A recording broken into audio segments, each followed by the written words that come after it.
नमस्कार, बहुत स्वागत है आपका हमारे कार्यक्रम हमारा मध्य प्रदेश में। मैं हूं आपके साथ दीपिका ओझा। चलिए शुरुआत करते हैं खबरों की।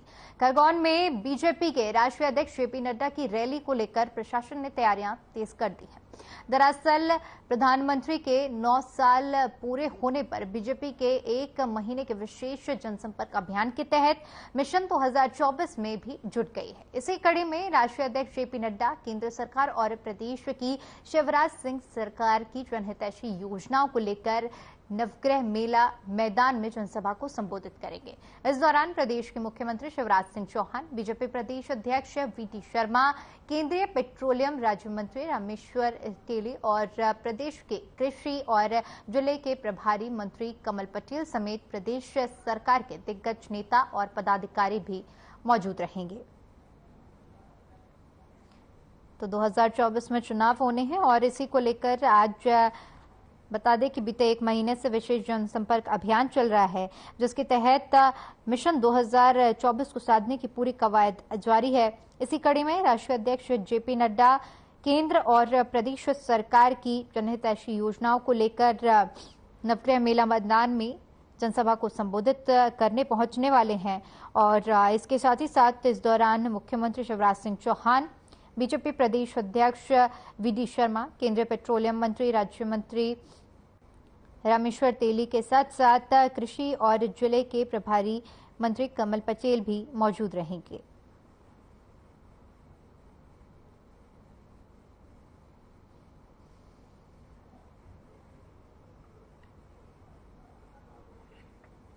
तस्वीरें हम आपको दिखा रहे हैं जहां पर पूरी तैयारियां की जा रही हैं। भारतीय जनता पार्टी के राष्ट्रीय अध्यक्ष माननीय जगत प्रकाश नड्डा जी कल पधार रहे हैं खरगोन की इस धरा पर, नर्मदा मैया के आंचल में। और हम सब जानते हैं कि माननीय हमारे प्रधानमंत्री माननीय मोदी जी के 9 सफलतम वर्ष पूर्ण हुए हैं और ये सेवा सुशासन के माध्यम से जिस प्रकार से केंद्र की सरकार ने माननीय मोदी जी के नेतृत्व में गरीबों की चिंता की है, पूरे देश के लोगों की चिंता की है, कई विकास कार्य किए हैं, कई महत्वपूर्ण जन कल्याणकारी योजनाओं के माध्यम से अंत्योदय को धरातल पर चरितार्थ करने का काम किया है। हम सब कार्यकर्ताओं के मन में बहुत सम्मान है माननीय प्रधानमंत्री जी के लिए और पूरे देश की जनता उनके प्रति बहुत सम्मान प्रकट कर रही है। और ये सेवा सुशासन के 9 साल पूर्ण होने के अवसर पर भारतीय जनता पार्टी के संगठन के द्वारा पूरे 1 महीने के विभिन्न कार्यक्रमों के अंतर्गत कल जनसभा को संबोधित करने के लिए हमारे राष्ट्रीय अध्यक्ष जी यहाँ खरगोन पधार रहे हैं। कितने बजे आएंगे, किस प्रकार का प्रोग्राम है? औद्योगिक नगरी कैमूर में अखिल भारतीय सीमेंट मजदूर महासंघ के राष्ट्रीय कार्य समिति की बैठक का आयोजन किया गया, जिसमें देश के अलग अलग शहरों से सीमेंट मजदूर महासंघ के सदस्यगण शामिल हुए। बैठक में कैमूर में आयोजित हुई, जिसमें बाहर से आए राष्ट्रीय स्तर के मजदूर संघ के नेताओं की अगवानी में कटनी सीमेंट मजदूर संघ के अध्यक्ष गणेश साव ने की और अतिथियों का स्वागत कर बैठक में मजदूरों के अधिकारों पर विस्तृत चर्चा की गई। केंद्र सरकार और राज्य सरकार से मजदूरों के हित के लिए लागू योजनाओं का लाभ दिलवाने और अपने हक के अधिकार की लड़ाई लड़ने और समान वेतन समान पद पर बात हुई। साथ ही साथ कॉन्ट्रैक्ट पर मजदूरों के साथ हो रहे अन्याय और शोषण किए जाने पर रोक लगाने के मुद्दे पर भी चर्चा हुई।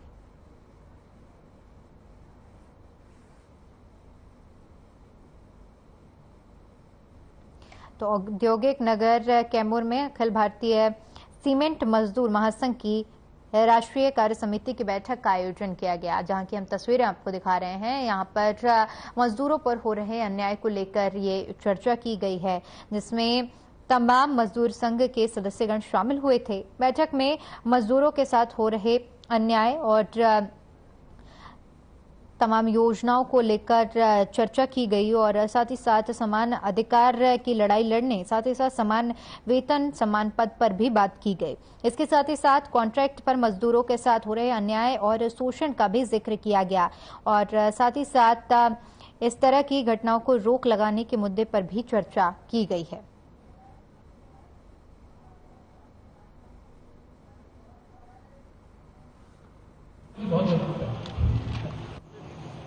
अभी जो सीमेंट हमारा अखिल भारतीय महासंघ है, उसकी बैठक 2 दिवसीय यहाँ पर कैमूर में संपन्न हो रही है, जिसमें विशेष रूप से जो कॉन्ट्रैक्ट लेबर आज सीमेंट में बहुत ज़्यादा हो गया है, उसकी समस्याओं के समाधान के लिए निर्णय पर पहुंच रहे हैं लोग, क्योंकि उनको समान काम का समान वेतन नहीं प्राप्त हो रहा है, जबकि श्रम कानूनों का परिपालन होना चाहिए। इसके लिए भारतीय मजदूर संघ निरंतर प्रयास कर रहा है और इसी परिप्रेक्ष्य में ये तय किया गया है अभी की इस बैठक में कि आगामी जो समय है उसमें हम कॉन्ट्रैक्ट लेबर को समान काम का समान वेतन कैसे प्राप्त हो, और बाकी सीमेंट फैक्ट्री में जो वेज बोर्ड में भी लोग आते हैं उनको भी ये जो डस्ट पॉल्यूशन बहुत ज़्यादा सीमेंट उद्योगों में रहता है उससे कैसे उनको निजात, उनके अलाउंसेस जो सही ढंग से उनके भुगतान होने चाहिए, उस दृष्टि से भी चर्चाएं हो रही हैं। और सबसे बड़ी चीज़ है कि सीमेंट उद्योग में भारतीय मजदूर संघ का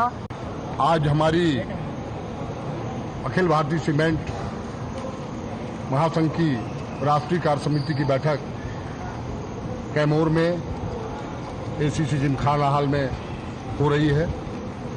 हमारे राष्ट्रीय नेतृत्व ने हमें यह दायित्व दिया कि राष्ट्रीय कार्य समिति की बैठक कैमूर में रखी जावे, जिसमें हमारे भारतीय मजदूर संघ के राष्ट्रीय उपाध्यक्ष आदरणीय केपी सिंह जी, हमारे अखिल भारतीय सीमेंट महासंघ के प्रभारी आदरणीय लोकेश जी, राष्ट्रीय अध्यक्ष आदरणीय सुरेश जी, राष्ट्रीय महामंत्री आदरणीय ओम प्रकाश जी, एवं इसमें जो निर्णय हुआ है अभी हमारा जो सीएमए का समझौता हुआ है, तो ये इस समझौते को पूरे सीमेंट प्लांट में लागू करना ये हमारा एक मुख्य उद्देश्य रहेगा।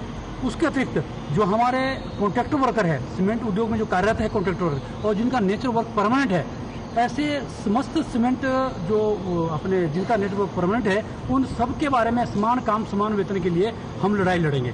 और ये लड़ाई हम पूरा जन आंदोलन के साथ लड़ेंगे और शायद इसके लिए हम जल्दी दिल्ली के लिए भी जा सकते हैं। और इसकी हम लड़ाई किस प्रकार की समस्या जा रही है मजदूरों की समस्या सबसे पहले ये जा रही है कि जो हमारे कॉन्ट्रैक्टर वर्कर है, यदि मजदूर हमारी बात को समझ रहा होता, यदि अध्यक्ष जी और बड़ी खबर सामने आ रही है, जहां पर आपको बता दें कि बीजेपी के राष्ट्रीय अध्यक्ष जेपी नड्डा इंदौर पहुंच चुके हैं। बड़ी जानकारी, जहां पर आज कार्यक्रम का आयोजन हो रहा है, जनसभा हो रही है, जहां पर इंदौर एयरपोर्ट पहुंचे जेपी नड्डा। सीएम शिवराज सिंह चौहान ने उनका जोरदार स्वागत किया है। बड़ी और अहम जानकारी, जहां पर इंदौर के एयरपोर्ट पहुंचे हैं बीजेपी के राष्ट्रीय अध्यक्ष जेपी नड्डा और सीएम पहुंचे हैं। सीएम ने उनका जोरदार स्वागत किया है। बता दें कि आज एक बड़ी जनसभा का आयोजन किया जा रहा है, जिसमें शिरकत करने के लिए बीजेपी के राष्ट्रीय अध्यक्ष जेपी नड्डा इंदौर पहुंचे हैं। और इसी कड़ी में आपको बता दें कि नवग्रह मेला मैदान में जनसभा होने वाली है। जनसभा को संबोधित करेंगे आज जेपी नड्डा। तो बड़ी जानकारी, जहां पर इंदौर एयरपोर्ट पहुंचे हैं और ये तस्वीरें हम आपको दिखा रहे हैं। इंदौर एयरपोर्ट की ये तस्वीरें हैं, जहां पर बीजेपी के राष्ट्रीय अध्यक्ष जेपी नड्डा इंदौर एयरपोर्ट पहुंचे हैं और सीएम शिवराज सिंह चौहान उनका स्वागत करने के लिए एयरपोर्ट पहुंचे हैं, जहां पर कार्यकर्ताओं की मौजूदगी में उनका जोरदार स्वागत किया गया।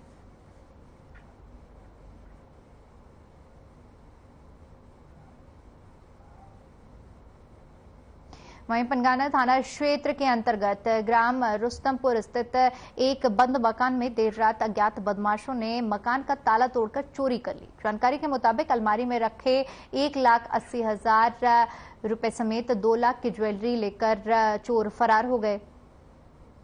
वहीं सूचना मिलते ही पंगाना टीआई समेत बोरगांव चौकी प्रभारी राजेश ग्वाले, प्रधान आरक्षक सचिन पाटिल, फॉरेंसिक एवं साइबर सेल की टीम घटनास्थल पर पहुंची और जांच शुरू कर दी है। बोरगांव चौकी प्रभारी राजेश ग्वाले ने बताया कि फरियादी की शिकायत पर मामला दर्ज कर लिया गया है और अज्ञात की तलाश शुरू कर दी है। तो अज्ञात बदमाशों ने चोरी की वारदात को अंजाम दिया है, जहां पर बंद पड़े मकान में चोरों ने घुसकर 1,80,000 रुपए समेत 2 लाख की ज्वेलरी को अपने साथ लेकर फरार हो गए। वहीं इस पूरे मामले की सूचना पुलिस को दी गई, जिसके बाद पुलिस फॉरेंसिक और साइबर सेल के साथ टीम के साथ घटनास्थल पर पहुंची और जांच पड़ताल शुरू कर दी है। पुलिस ने फिलहाल अज्ञात बदमाशों की तलाश शुरू कर दी है और कार्रवाई की जा रही है।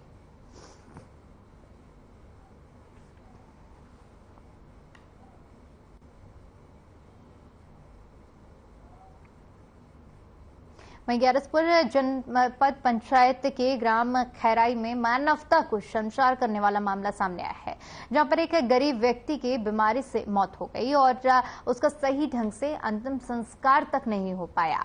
बता दें कि खैराई गांव में फूल सिंह कुशवाहा की बीमारी से मौत हो गई और गांव में शमशान घाट न होने के कारण मृतक को खुले आसमान के नीचे बारिश में तिरपाल लगाकर जलाया गया। ग्रामीणों ने बमुश्किल डीजल पेट्रोल डालकर मृतक का अंतिम संस्कार किया। मृतक के बेटे ने बताया कि गांव में शमशान न होने के कारण बारिश में अंतिम संस्कार करना बेहद मुश्किल होता है। लड़कियां भीग जाती हैं, पानी गिरता है तो चिता में आग नहीं लगती है। गांव ने खैराई में शमशान घाट बनाए जाने की मांग की है और वहीं इस पूरे मामले में अधिकारियों का कहना है कि खैराई शासन के रिकॉर्ड में राजस्व ग्राम नहीं है, इसलिए अब तक इस गांव में शमशान नहीं बना है।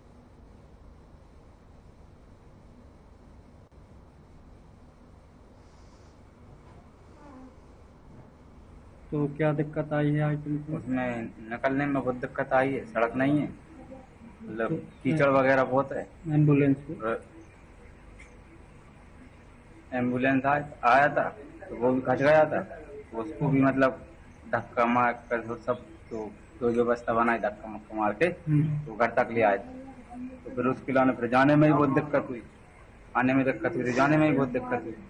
फिर यहाँ फिर वो जलघाट में गए तो वहाँ पे पन्नी वन्नी तानने पड़ी, टीन शेड है नहीं यहाँ पे, कोई व्यवस्था ही नहीं है टीन शेड वाली, और सड़क भी नहीं है, तो कीचड़ में से जाना पड़ा, बहुत दिक्कत आई। चलो ठीक।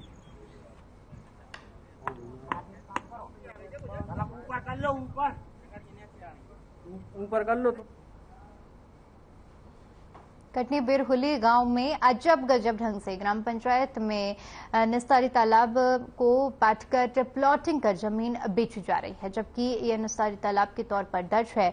बताया जा रहा है कि ग्राम पंचायत के सरपंच और सचिव दबंगों के खौफ के चलते सब चुप हैं और जनपद पंचायत के सीईओ मौन सहमति दे रहे हैं। तो कटनी के बिरहुली गांव का ये पूरा मामला है, जहां पर ग्राम पंचायत में निस्तारी तालाब को काटकर प्लॉटिंग करने का पूरा मामला सामने आ रहा है। ये जो तस्वीरें हम आपको टीवी स्क्रीन पर दिखा रहे हैं, ये निस्तारी तालाब की तस्वीर है, जो कि निस्तारी तालाब के तौर पर दर्ज है, लेकिन बताया जा रहा है कि ग्राम पंचायत के सरपंच और सचिव दबंगों के खौफ से चुप बैठे हैं और इसमें अवैध प्लॉटिंग की जा रही है, मकान बेचे जा रहे हैं, लेकिन इस पर कोई भी सुनवाई नहीं हो रही है। जनपद के सीईओ मौन रहकर अपनी सहमति दे रहे हैं।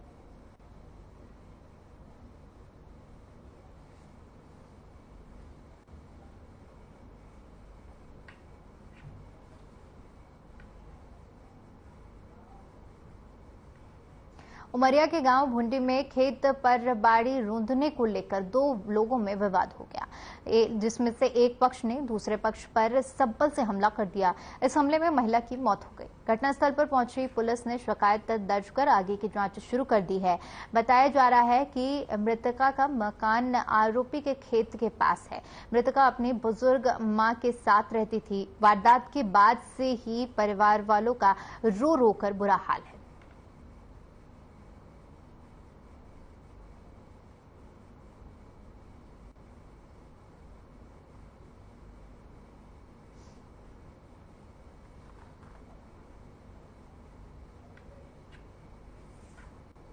उमरिया गांव का ये पूरा मामला है, जहां पर खेत को लेकर दो लोगों में विवाद हो गया। विवाद इतना बढ़ गया कि दूसरे पक्ष ने सब्बल से हमला कर दिया, जिसके चलते महिला की मौत हो गई है। वहीं आपको बता दें कि मृतका अपने मकान में रहती थी और आरोपी के खेत के पास मृतका का मकान था। इस दौरान ये पूरा विवाद हो गया। मृतका अपनी बुजुर्ग मां के साथ वहां पर रहती थी। वहीं वारदात के बाद से ही परिवार वालों का रो रो कर बुरा हाल है।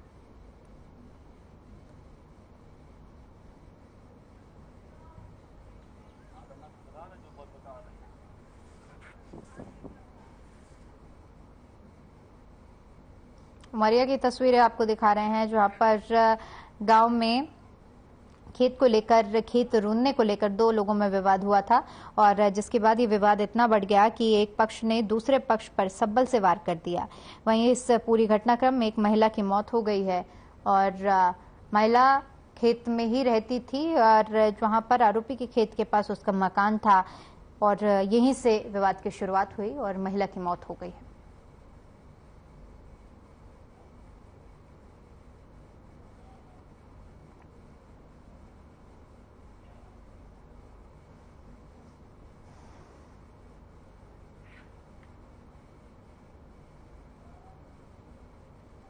वहीं आरोन एसडीएम दिनेश सावले ने सिविल अस्पताल का औचक निरीक्षण किया, जहां कई अनियमितताएं पाई गई। अस्पताल में कमियों के संबंध में एसडीएम ने तुरंत बीएमओ से जवाब तलब किया। एसडीएम द्वारा कहा गया कि स्वास्थ्य सुरक्षा साफ सफाई सम्मेलन पर लापरवाही नहीं बरती जाएगी। बता दें कि आरोन सिविल अस्पताल हमेशा से लापरवाही के चलते चर्चा में रहा आता है। साफ सफाई की अस्पताल में 0 बटा सन्नाटा है। साथ ही साथ सांसद प्रतिनिधि राजवीर रघुवंशी भी इस मौके पर मौजूद रहे। आरोन का ये पूरा मामला है जहां पर एसडीएम दिनेश सावले ने सिविल अस्पताल का औचक निरीक्षण किया और इस दौरान एसडीएम को कई अनियमितताएं और कमियां भी देखने को मिली। इस दौरान उन्होंने अस्पताल में संबंधित अधिकारी यानी बीएमओ को तुरंत तलब किया और साथ ही साथ उन्होंने कड़ाई से फटकार लगाते हुए कहा कि साफ सफाई का फौरन ध्यान दिया जाए क्योंकि लापरवाही बिल्कुल भी बर्दाश्त नहीं की जाएगी। और इस दौरान आपको बताते चलें कि सांसद प्रतिनिधि राजवीर रघुवंशी भी मौके पर मौजूद थे।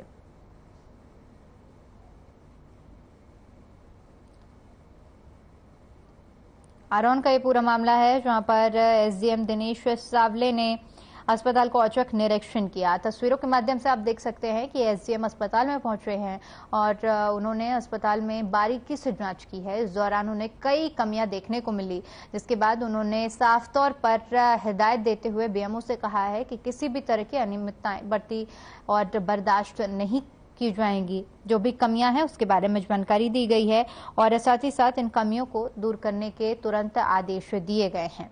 तस्वीरों के माध्यम से आप देख सकते हैं कि एसडीएम अस्पताल में बारीकी से जांच पड़ताल कर रहे हैं और क्योंकि कई बार ऐसी खबरें सामने आई हैं इस अस्पताल से जहां पर साफ सफाई को लेकर सरकार की और जो प्रशासन की मेहनत है उसमें पलीता लगाया जा रहा है और इन्हीं शिकायतों के चलते एसडीएम अस्पताल में पहुंचे जहां पर उन्हें असल में जमीनी स्तर पर कमियां देखने को मिली, जिसके बाद उन्होंने कड़ाई से निर्देश देते हुए इन सभी कमियों को दूर करने के आदेश दिए हैं।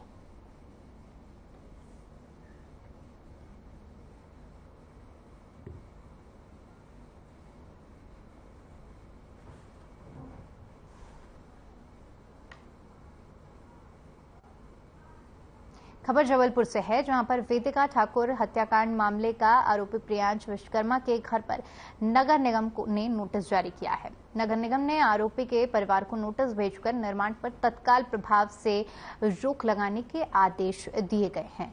2 दिन में मकान के कागजात जमा करने के भी नोटिस जारी किया गया है। इससे पता चलता है कि आरोपी के घर जल्द ही बुलडोजर चल सकता है। बता दें कि आरोपी प्रियांश विश्वकर्मा बीजेपी का नेता भी रह चुका है, जिसके कारण कांग्रेसी नेता मकान ढहाने की मांग पर अड़े हुए हैं। तो मामला जबलपुर का है जहां पर वेदिका ठाकुर हत्याकांड के आरोपी प्रियांश विश्वकर्मा के घर पर नगर निगम ने नोटिस चस्पा किया है। इस नोटिस में परिवार को साफ तौर पर कहा गया है कि जो नया निर्माण है उसे तत्काल प्रभाव से रोका जाए और साथ ही साथ 2 दिन में मकान के कागजात जमा कराने के भी नोटिस दिए गए हैं। ऐसे नोटिस से साफ प्रतीत होता है कि प्रशासन अब पूरी तरह से सख्त है और आरोपी के जल्द ही बुलडोजर चलाया जा सकता है अगर कागजात पेश नहीं हुए। बता दें कि आरोपी प्रियांश विश्वकर्मा बीजेपी का नेता भी रह चुका है और यही वजह है कि कांग्रेसी नेता मकान ढहाने की मांग पर अड़े हुए हैं।